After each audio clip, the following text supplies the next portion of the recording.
Hello everyone, मैं रितिका सिंह आप सभी का यूनिक साइंस एकेडमी के ऑनलाइन प्लेटफॉर्म पर हार्दिक स्वागत करती हूँ। तो जैसा कि बीएससी थर्ड सेमेस्टर के अंदर जो हमारा जूलॉजी में लास्ट टॉपिक चल रहा था वो था सेरीकल्चर, या फिर जिसे हिंदी में हम रेशम कीट पालन के नाम से भी जानते हैं। बेसिकली इसके अंदर हमें करना क्या है कि जो आपका, मैं बोल सकती हूँ, सिल्क वॉर्म होता है या रेशम का कीड़ा जो होता है उसका हम पालन करते हैं। ऑब्वियसली अगर किसी भी मैं बोल सकती हूँ ऑर्गेनिज्म का हम प्रॉपरली कल्चर कर रहे हैं, उसको ग्रो कर रहे हैं, उसका विकास कर रहे हैं, तो उसका रीज़न कहीं ना कहीं ये होता है कि हमें उससे कुछ ना कुछ ऐसा प्रोडक्ट्स मिलता है या कुछ ना कुछ ऐसा उत्पाद मिलता है जो हमारे लिए क्या होता है, सहायक होता है। अब जैसे अगर मैं सिल्क फॉर्म की बात करती हूँ, if I am talking about the silk moth, तो सिल्क मॉथ से आप लोगों को अच्छे से पता है कि सिल्क मॉथ से हमें सिल्क की प्राप्ति होती है, यानी सिल्क यानी रेशम का, मैं बोल सकती हूँ, धागा जो है वो मिलता है। और रेशम के धागे का बहुत ही ज़्यादा बेनिफिशियल यूज़ होता है, बहुत ही ज़्यादा क्या होता है, उपयोग होता है। तो ये सारी जो मैं बोल सकती हूँ इंट्रोडक्टरी पार्ट हमने लास्ट क्लास के अंदर जो है वो डिस्कस कर लिया था।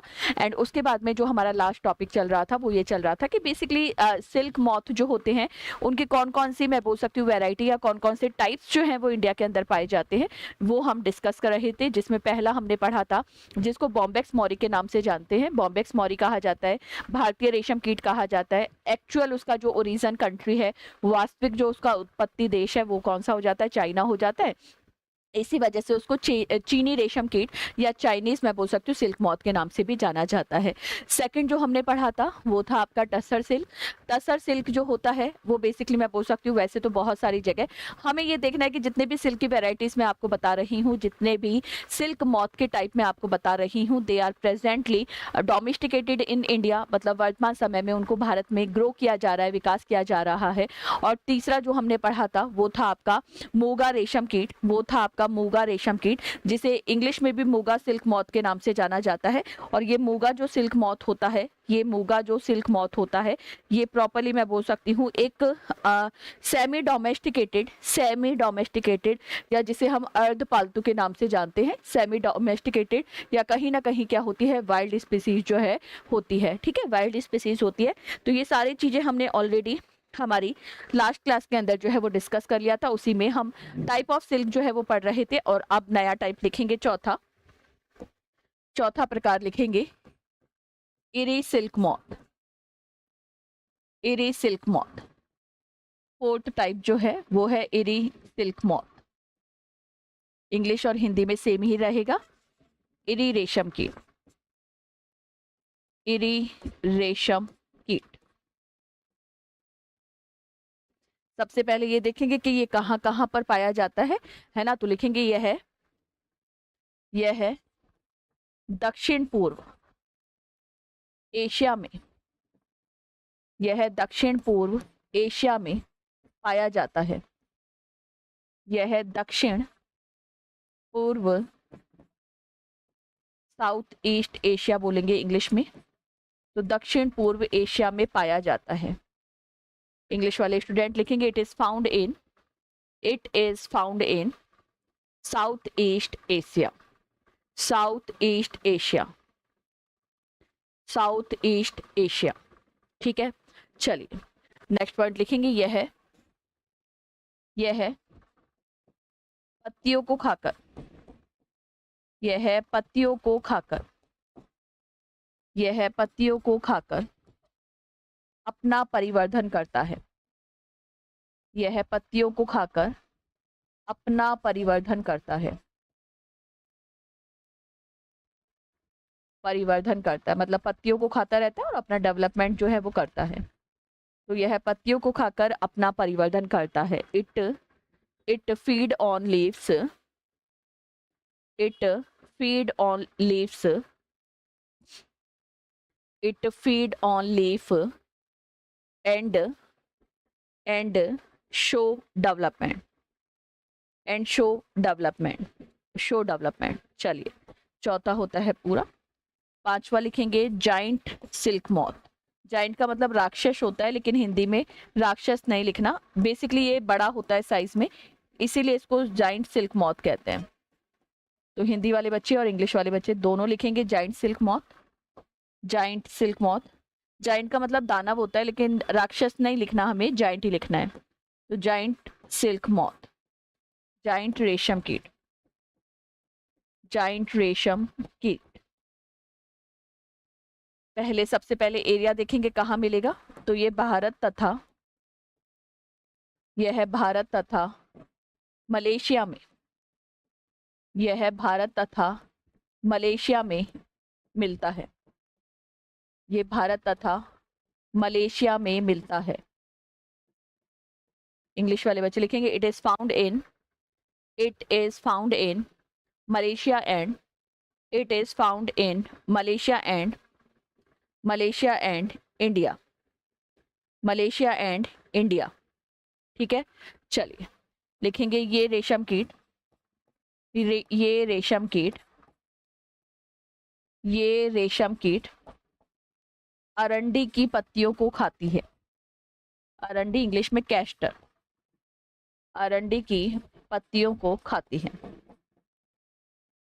अरंडी की पत्तियों को खाती है, अरंडी की पत्तियों को खाती है। इंग्लिश वाले स्टूडेंट लिखेंगे इट फीड्स ऑन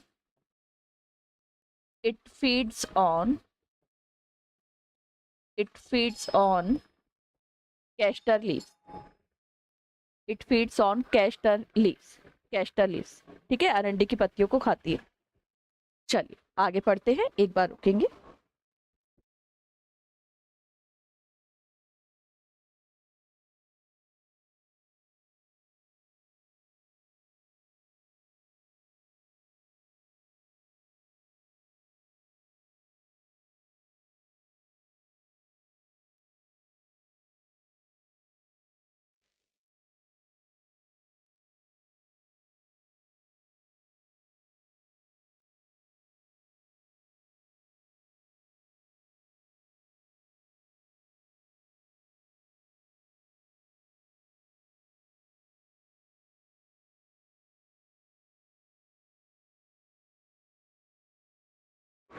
तो जाइंट जो सिल्क मॉथ है उसके लिए हमने लिख लिया कि जाइंट सिल्क मॉथ जो है वो अरंडी की पत्तियों को खाता है, यानी बेसिकली वो जो कैस्टर लीव्स होती है उन पे क्या करता है, फीड करता है। ठीक है, चलिए नेक्स्ट छठा लिखेंगे, सिक्स्थ टाइप लिखेंगे।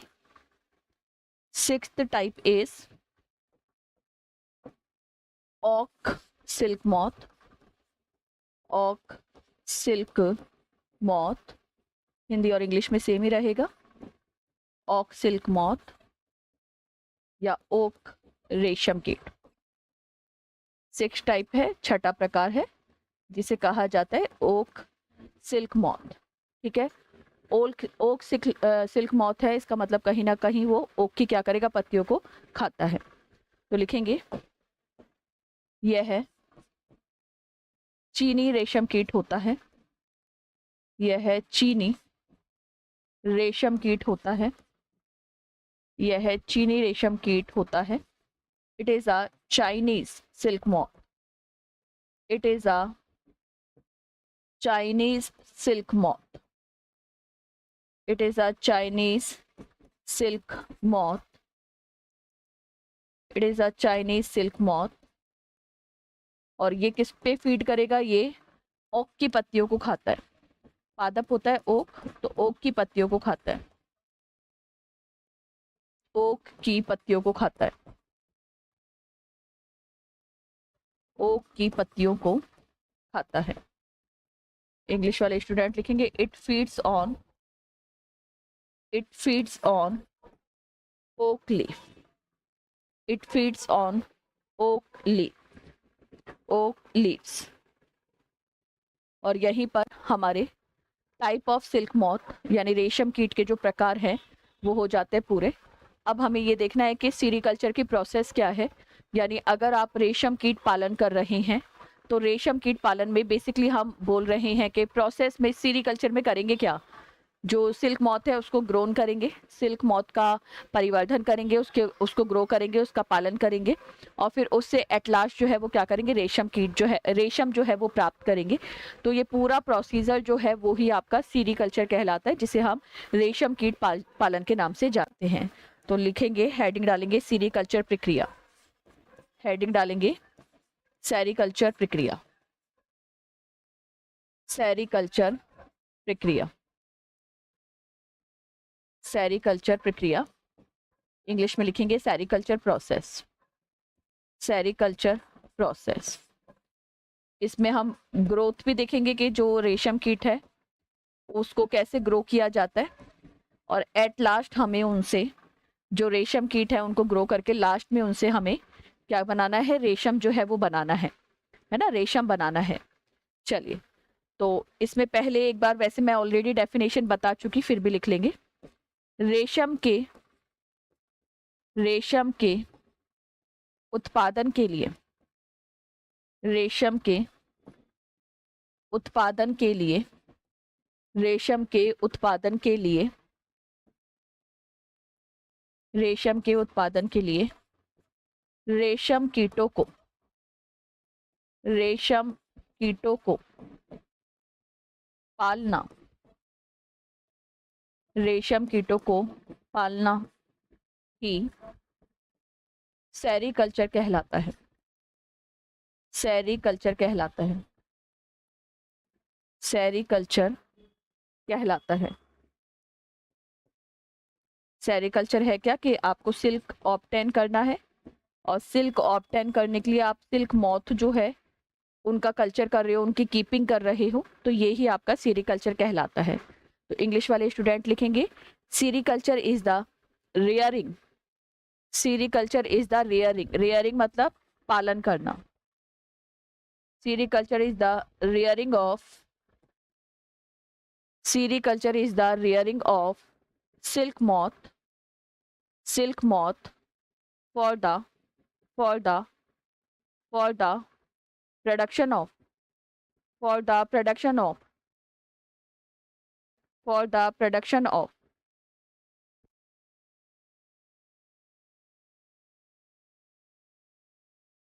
for the production of silk, for the production of silk।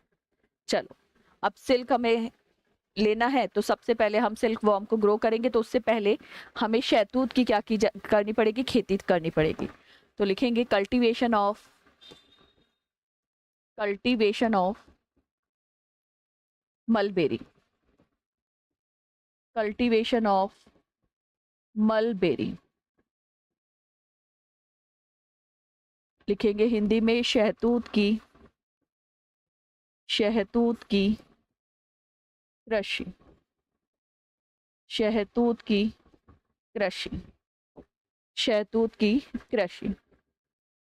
ठीक है, चलिए लिखेंगे इस चरण में, इस चरण में शहतूत के पादपों को, शहतूत के पादपों को उगाया जाता है, शहतूत के पादपों को उगाया जाता है, उगाया जाता है, क्योंकि, उगाया जाता है क्योंकि यह, शहतूत जो है रेशम कीट का मुख्य भोजन होता है, तो क्योंकि यह रेशम कीट, रेशम कीट, या इंग्लिश में कहेंगे सिल्क वॉर्म, सिल्क वॉर्म का का मुख्य भोजन होता है, मुख्य भोजन होता है, मुख्य भोजन होता है। सबसे पहले अगर आपको किसी भी ऑर्गेनिज्म को ग्रो करना है, किसी भी ऑर्गेनिज्म की रियरिंग करनी है, पालन पोषण करना है, तो भाई पालन पोषण करने के लिए, रियरिंग करने के लिए आपके पास में सबसे पहले फूड मटेरियल होना चाहिए, खाना पीना होना चाहिए। और आपको पता है कि जो हमारा सिल्क वॉर्म होता है या रेशम का जो कीट होता है, उसका मेन जो फूड होता है वो होता है मलबेरी लीव्स या शहतूत की पत्तियां। तो आपको किसी ऑर्गेनिज्म को अगर ग्रो करना है तो सबसे पहले उसके खाने के लिए व्यवस्था करनी पड़ेगी, उसके फूड का अरेंजमेंट करना पड़ेगा। और फूड के अरेंजमेंट करने के लिए, फूड के अरेंजमेंट करने के लिए आप सबसे पहले शहतूत की क्या करेंगे, कल्टीवेशन करेंगे, शहतूत का कल्टीवेशन करेंगे। तो ये हो गया हमारा मलबेरी कल्टीवेशन या कल्टीवेशन ऑफ मलबेरी। तो लिखेंगे mulberry plants are cultivated, mulberry plants are cultivated, mulberry plants are cultivated because their leaves are,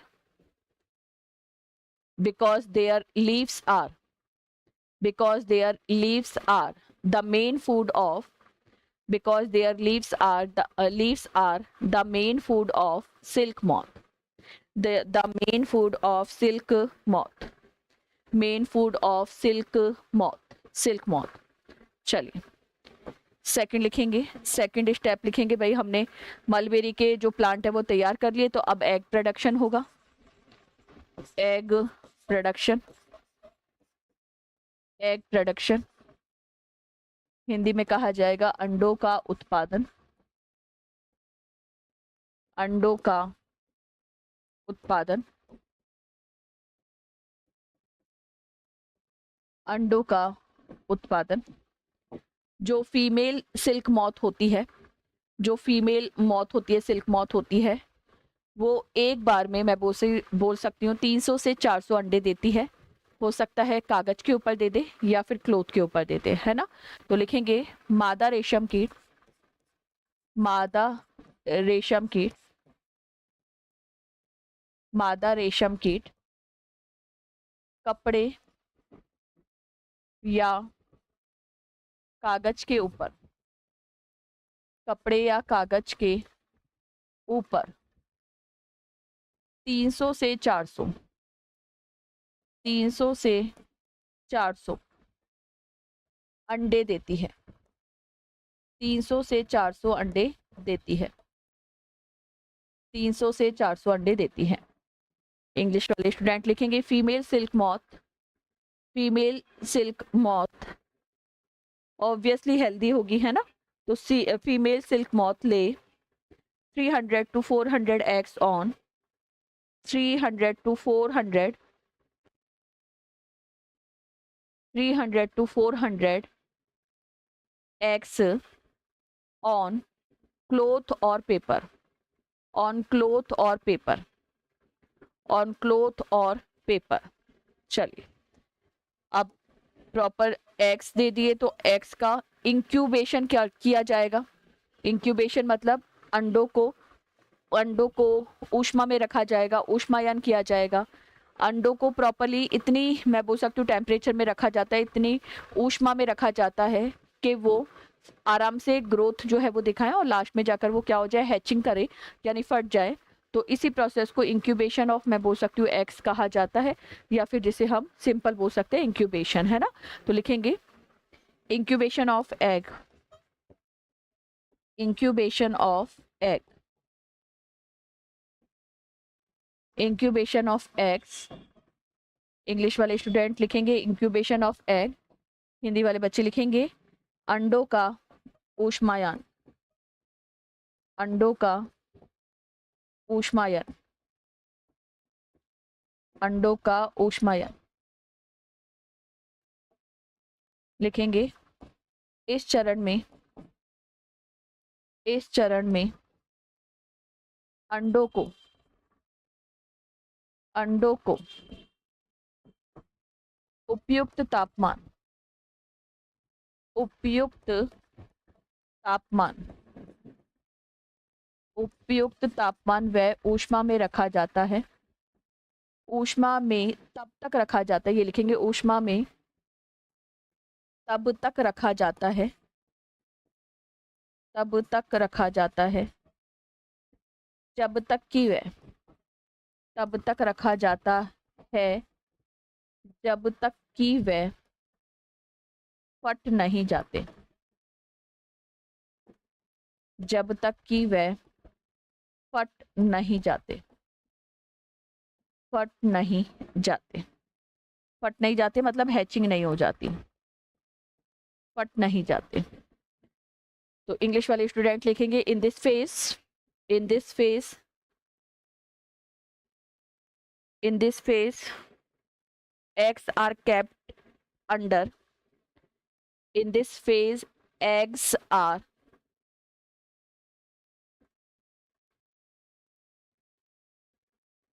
in this phase eggs are kept under suitable temperature and humidity, temperature and humidity until they hatch, until they hatch, until they hatch, until they hatch।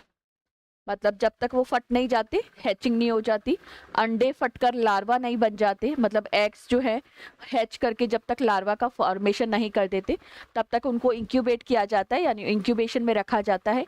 Incubation का मतलब optimum temperature होगा, उपयुक्त तापमान होगा, नमी जो है, आर्द्रता जो है वो भी स्पेसिफिक होगी, एनर्जी या एनर्जी की जगह मैं मोर एप्रोप्रिएट वर्ड यूज करती हूँ, हीट जो है, ऊष्मा जो है वो इतनी रखी जाएगी कि अंडे जो है वो प्रॉपरली क्या हो जाए, फट जाए, या एग्स जो है उनकी हैचिंग हो जाए। ठीक है, चलिए नेक्स्ट लिखेंगे। अगला स्टेप ब्रशिंग, अगला स्टेप है ब्रशिंग, अगला स्टेप है ब्रशिंग।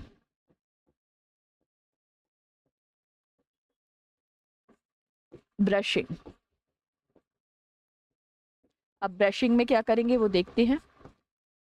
पहला पॉइंट लिखेंगे, अंडों के फटने से, अंडों के फटने से, अंडों के फटने से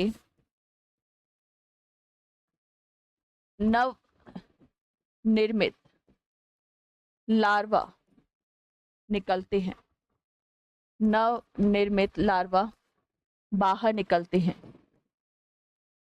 नव निर्मित लार्वा, न्यूली फॉर्म्ड लार्वा बाहर निकलते हैं। इन लार्वा को, इन लार्वा को शहतूत की पत्तियों से भरी, इन लार्वा को शहतूत की पत्तियों से भरी ट्रे में, पत्तियों से भरी ट्रे में स्थानांतरित कर दिया जाता है। इसी प्रोसेस को ब्रशिंग कहते हैं। तो शहतूत वाली पत्तियों की ट्रे में क्या कर देते हैं, स्थानांतरित, ताकि वहां पर वो आराम से शहतूत की पत्तियों को खाते रहे, है ना। तो स्थानांतरित कर दिया जाता है, स्थानांतरित कर दिया जाता है, कर दिया जाता है। इंग्लिश वाले स्टूडेंट लिखेंगे newly formed larva, newly formed larva, newly formed larva came out from, came out from hatched eggs, came out from hatched, hatched, hatched eggs, eggs, and they transfer to tray, and they transfer to tray,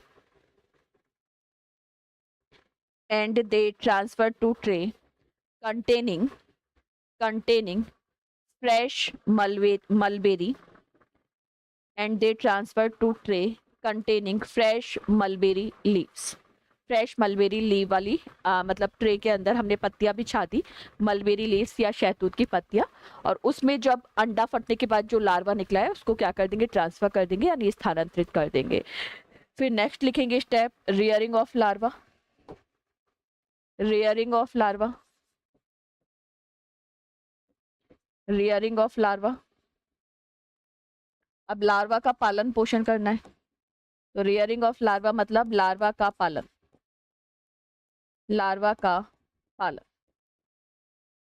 इसमें क्या करेंगे, हम दिन में कई बार fresh, मैं बोल सकती हूँ जो मलबेरी लीव्स होंगी या ताजी शहतूत की पत्तियां जो हैं उनको कई बार जो है खिलाया जाता है लार्वा को। लार्वा के पास में मतलब शिफ्टिंग की जाती है, नई नई ताजी पत्तियां जो है शहतूत की रखी जाती है ना। तो लार्वा को दिन में कई बार, लार्वा को दिन में कई बार, लार्वा को दिन में कई बार ताजी शहतूत की पत्तियां, ताजी शहतूत की पत्तियां खिलाई जाती हैं,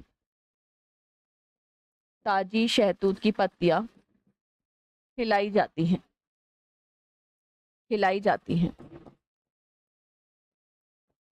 ताजी शहतूत की पत्तियां खिलाई जाती हैं, ताजी शहतूत की पत्तियां खिलाई जाती हैं। ये पालन पोषण हो गया, है ना। Mulberry leaves, fresh mulberry leaves available करवा रहे हैं लार्वा को दिन में न्यूमेरस टाइम, है ना। तो इंग्लिश वाले बच्चे लिखेंगे इंग्लिश वाले बच्चे लिखेंगे the larva fed with, the larva are fed fresh mulberry leaves, ये लिखेंगे the larva are fed, FED fed मतलब खिलाना, तो the larva are fed fresh mulberry leaves, fresh mulberry leaves several times a day, several times a day, several times a day। ठीक है, चलिए और next point लिखेंगे, नेक्स्ट पॉइंट लिखेंगे larva विकसित होते हुए, लार्वा पूर्ण विकसित होने से पहले, ये लिख लेंगे लार्वा पूर्ण विकसित होने से पहले, पूर्ण विकसित होने से पहले 4 बार, 4 बार कैचुली, कैचुली मतलब उसकी बॉडी की कवरिंग जो होती है, कैचुली इंग्लिश में मॉल्ट्स कहते हैं, कैचुली या इंग्लिश में कहेंगे मॉल्ट्स, बदलता है, बदलता है, बदलता है 4 बार बॉडी कवरिंग, बॉडी कवरिंग मतलब शरीर का आवरण, जिसको सामान्य भाषा में कैचुली कह देते हैं, है ना, तो कैचुली बदलता है। तो इंग्लिश वाले स्टूडेंट लिखेंगे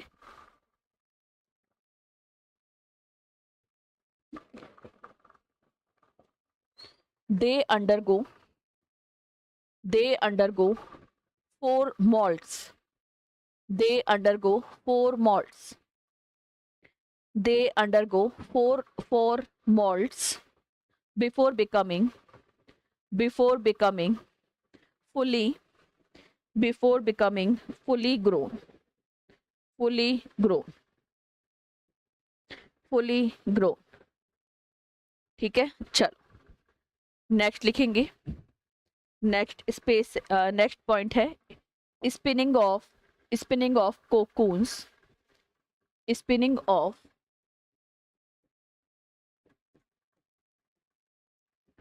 कोकून्स, हिंदी में लिखेंगे कोकून की स्पिनिंग,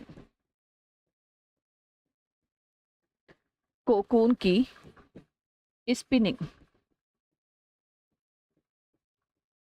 इसमें मतलब क्या है, लार्वा से आगे कोकून बनेगा, लार्वा से आगे कोकून का फॉर्मेशन होगा, और जो मैच्योर लार्वा होता है अपने चारों तरफ रेशम का धागा लपेटकर कोकून में कन्वर्ट हो जाता है। तो लिखेंगे परिपक्व लार्वा, परिपक्व लार्वा अपने चारों ओर,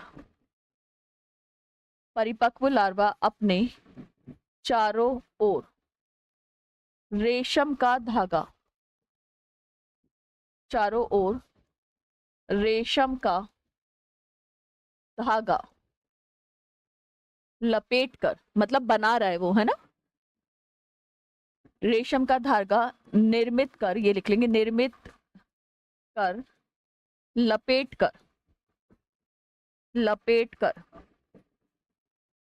कोकून में परिवर्तित हो जाता है, कोकून में परिवर्तित हो जाता है,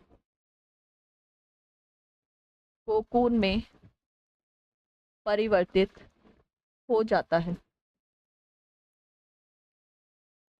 कोकून में परिवर्तित हो जाता है। इसी को स्पिनिंग ऑफ कोकून के नाम से जानते हैं, या कोकून की स्पिनिंग भी कहा जाता है इसे। तो इंग्लिश वाले स्टूडेंट लिखेंगे the mature larva spins a silk thread,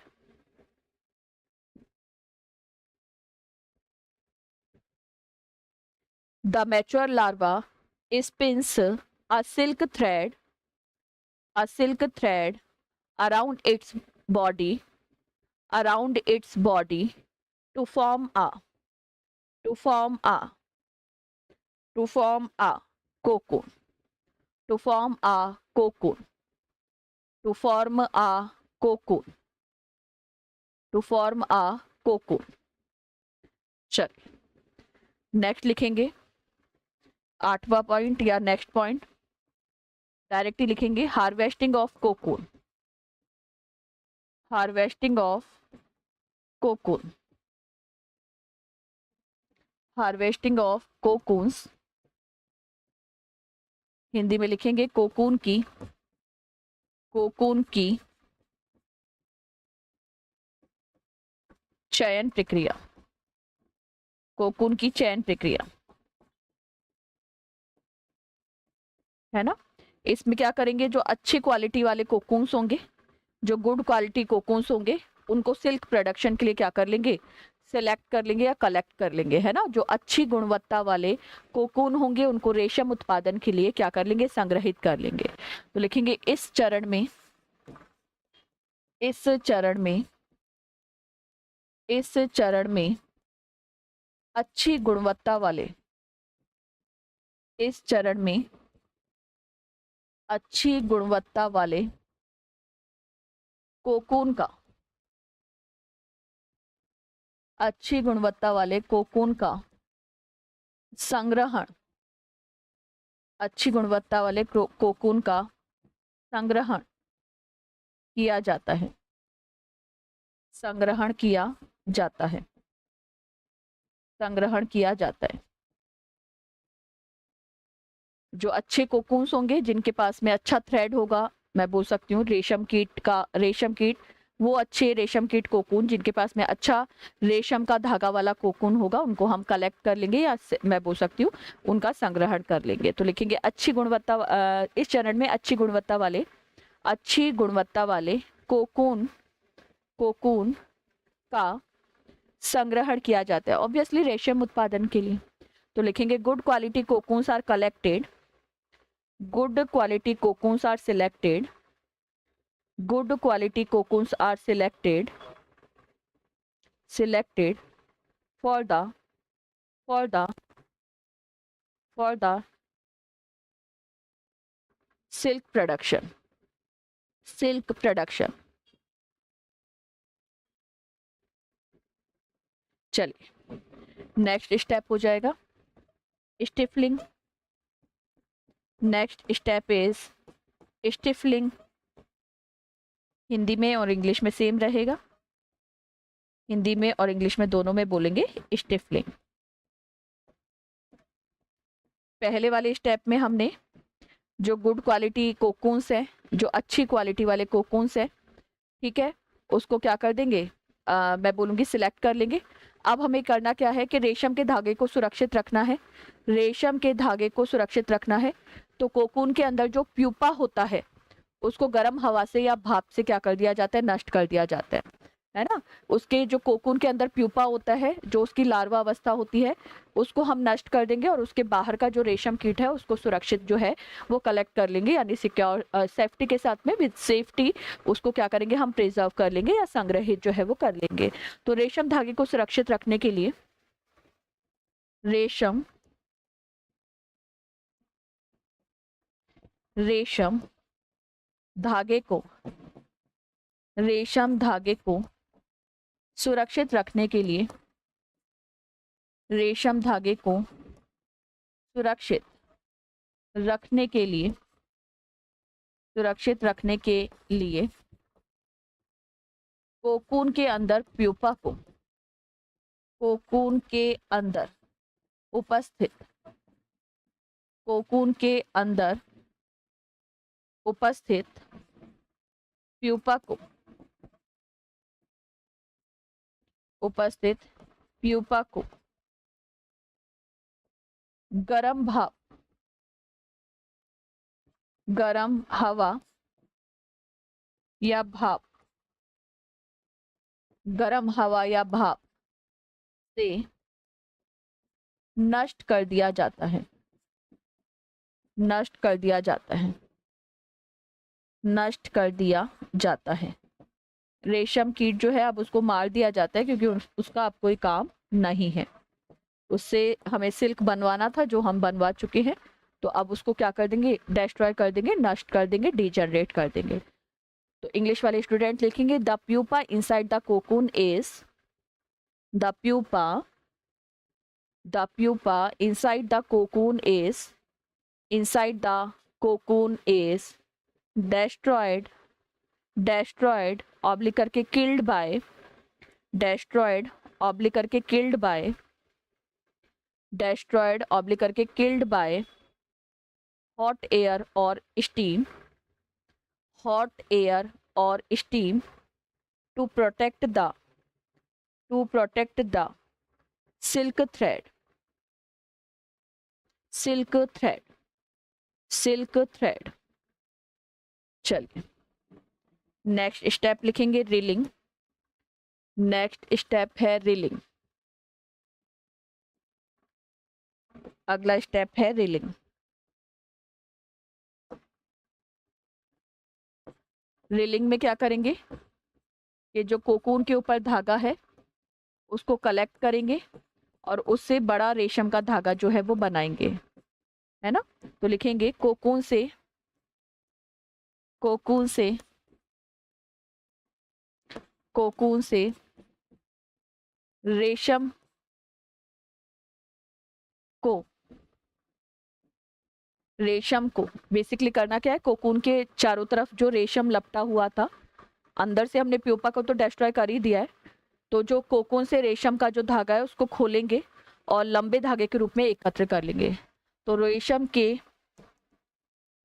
के धागे को खोलकर, धागे को खोलकर लंबे धागे के रूप में, लंबे धागे के रूप में, लंबे धागे के रूप में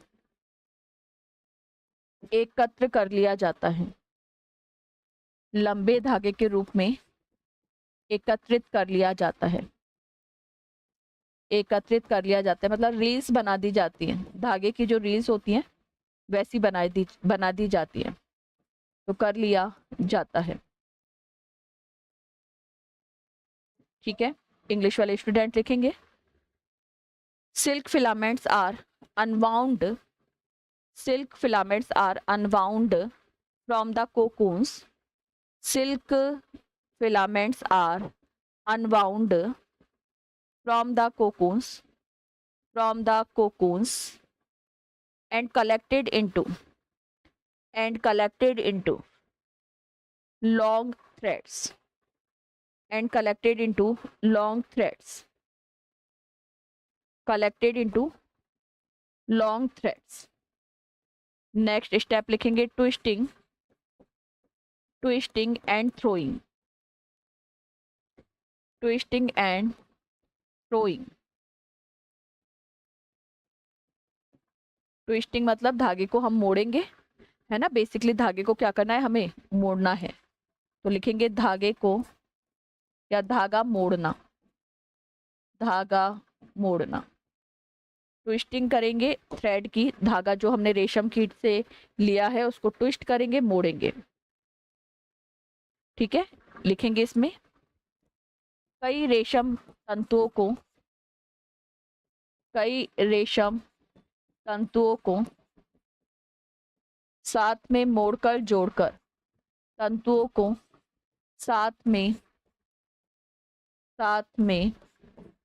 मोड़कर, साथ में मोड़कर मतलब ट्विस्ट करके, साथ में मोड़कर मोटा धागा, मोटा धागा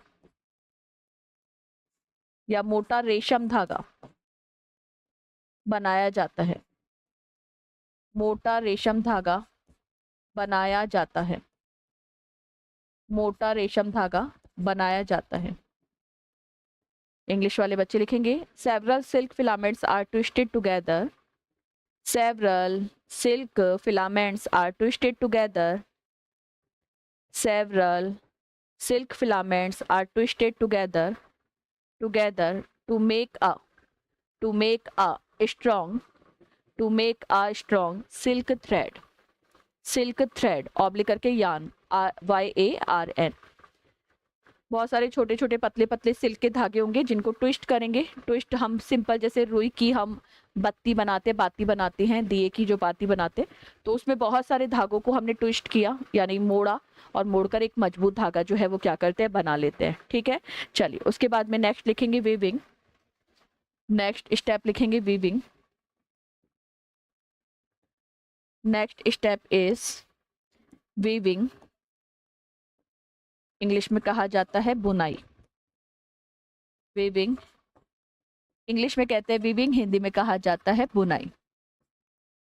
धागा हमने बना लिया, मोड़कर मजबूत धागा बना लिया, अब उसकी बुनाई करेंगे, है ना, रेशम धागे की बुनाई करेंगे और उससे सुंदर रेशमी वस्त्र जो है वो बनाएंगे। तो लिखेंगे रेशम धागे की, रेशम धागे की बुनाई करके, रेशम धागे की बुनाई करके सुंदर रेशमी वस्त्र, सुंदर रेशमी वस्त्र बनाए जाते हैं, सुंदर रेशमी वस्त्र बनाए जाते हैं, सुंदर रेशमी वस्त्र बनाए जाते हैं। ब्यूटीफुल सिल्क मैं पूछ सकती हूँ फैब्रिक्स तैयार किए जाएंगे with the help of weaving process, with the help of weaving process. तो लिखेंगे the silk yarn is, the silk yarn is, the silk yarn is woven, WOVEN, woven into beautiful, woven बुनकर मतलब woven, WOVEN, woven into beautiful silk fabrics, into beautiful silk fabrics, beautiful silk fabric,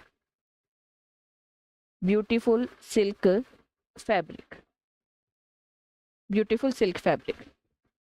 और ये वाला step होता है हमारा जिसको हम वेविंग के नाम से जानते हैं, या हिंदी में कहा जाता है बुनाई। बुनाई में कुछ नहीं करना, धागों को बुनना है, धागों को बुनना है और धागों को बुनकर जो है फैब्रिक तैयार करना है, यानी रेशम का जो कपड़ा है वो तैयार करना है। ठीक है, लास्ट स्टेप आएगा डाइंग एंड फिनिशिंग।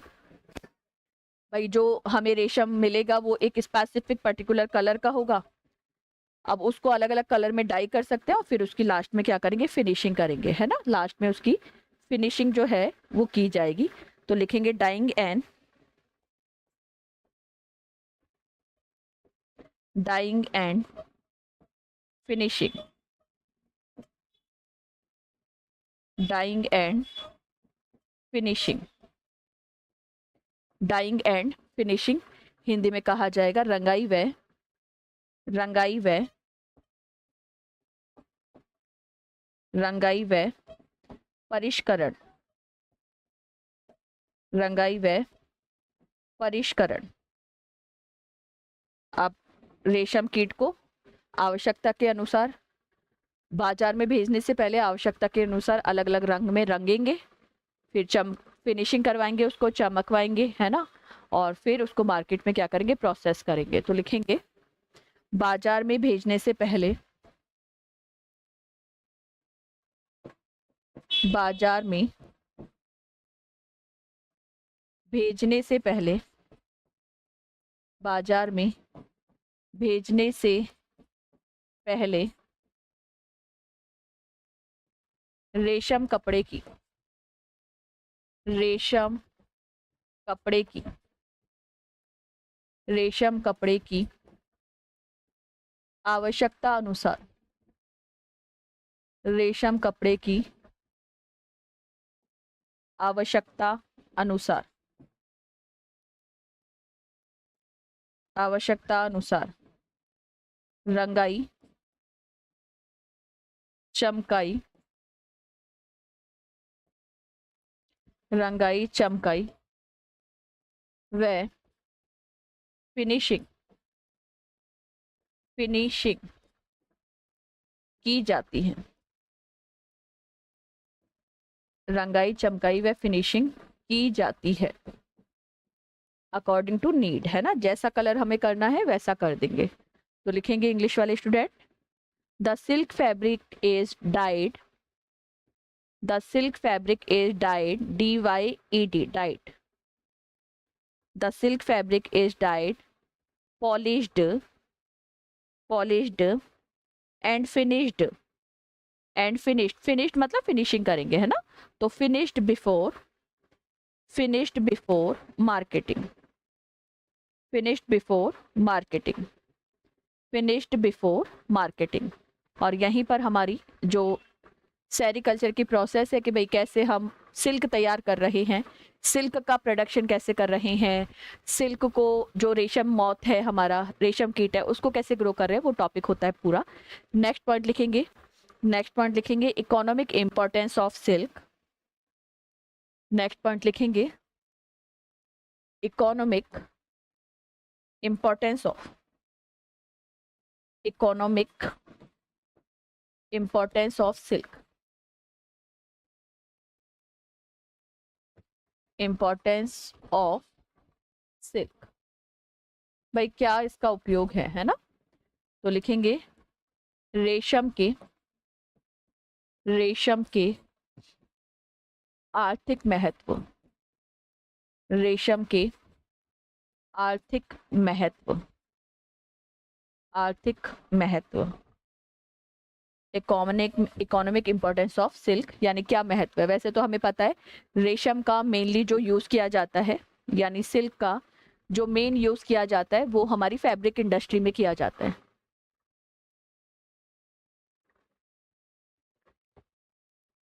मतलब सिल्क का जो मेन उपयोग है वो कपड़ा उद्योग में किया जाता है। अलग अलग प्रकार के वस्त्र बनाए जाते हैं, साड़ी बनाई जाती है, कपड़े बनाए जाते हैं, टाई बनाई जाती है, स्कार्फ बना जाता है। तो ये है ना, तो लिखेंगे, लिखेंगे सिल्क या रेशम का मुख्यतः उपयोग, रेशम का मुख्य उपयोग, रेशम का मुख्य उपयोग कपड़ा उद्योग, कपड़ा उद्योग,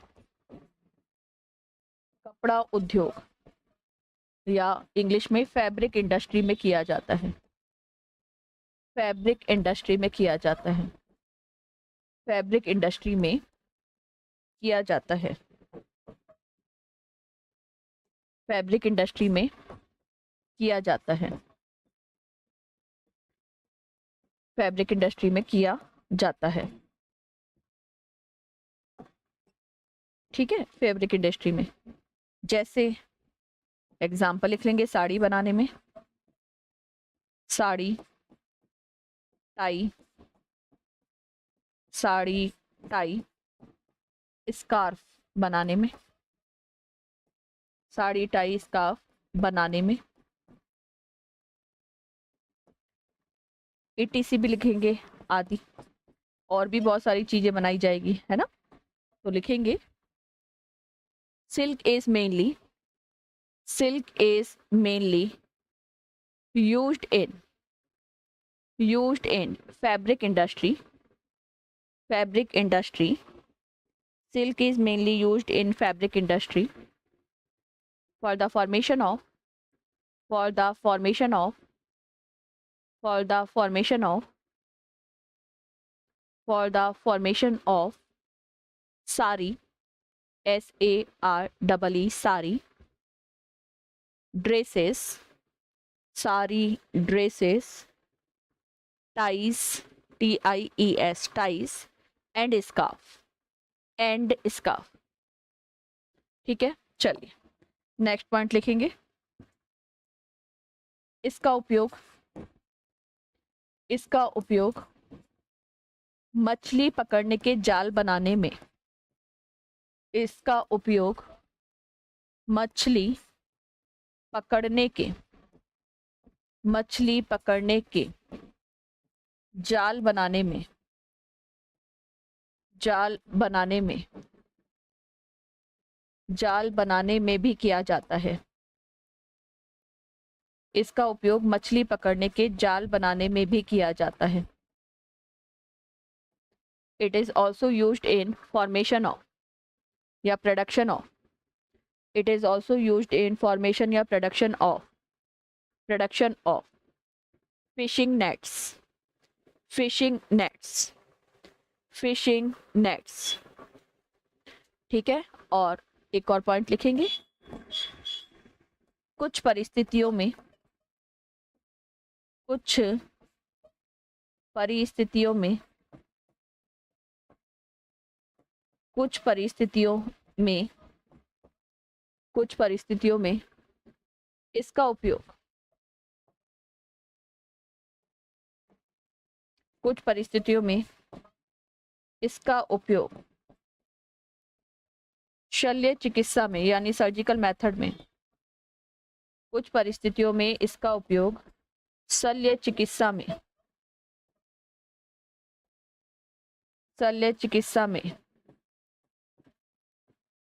टांकों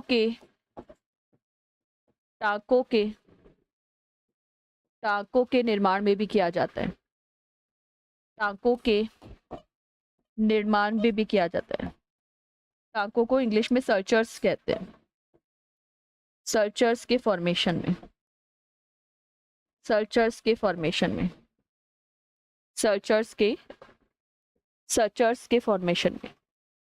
है ना, सर्चर्स के फॉर्मेशन में। In some circumstances, it is also used in production of surgical suchars।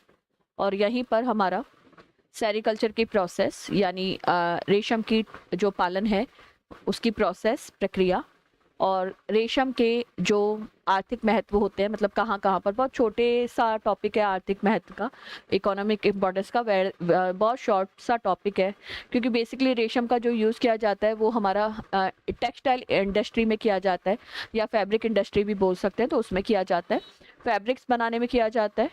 Rarely it is also used in the formation of fishing net, मछली पकड़ने के जाल बनाने में भी किया जाता है। एंड इन सम सर्कमटेंसेस, कुछ परिस्थितियों में सर्जिकल सचर्स जो होते हैं या फिर जो शल्य चिकित्सा के टाँके जो होते हैं उनके निर्माण में भी रेशम का क्या किया जाता है, रेशम का उपयोग जो है वो किया जाता है। और इसी के साथ में ये टॉपिक होता है पूरा। अब एक टॉपिक और बचा है इसमें जो हम पढ़ेंगे कि जब हम सेरिकल्चर करते हैं, जब हम रेशम कीट का पालन करते हैं, तो उस टाइम पर हमें उसके कुछ एनिमीज को फेस करना होता है, यानी उसके कुछ शत्रुओं को जो है वो शत्रुओं का सामना करना पड़ता है। एनिमीज है क्या? एनिमीज वो होंगे जो सेरिकल्चर की प्रोसेस को इनहिबिट करने की कोशिश करेंगे, यानी रोकने का प्रयास जो है वो करेंगे। तो एनिमीज कौन कौन से होते हैं? जो हमारी सेरिकल्चर है उसके एनिमीज कौन से होते हैं? सिल्क वॉर्म के एनिमीज भी बोल सकते हैं। रेशम कीट के दुश्मन जो है वो कौन कौन से होते हैं, शत्रु कौन से होते हैं, और इनके थ्रू कौन कौन से डिजीज होते हैं, यानी इनके द्वारा कौन कौन से रोग होते हैं, और डिजीज का मैनेजमेंट यानी रोग का प्रबंधन जो है वो किस तरीके से हम कर सकते हैं, वो पढ़ेंगे हम नेक्स्ट क्लास के अंदर। अभी के लिए इतना ही। Thank you so much.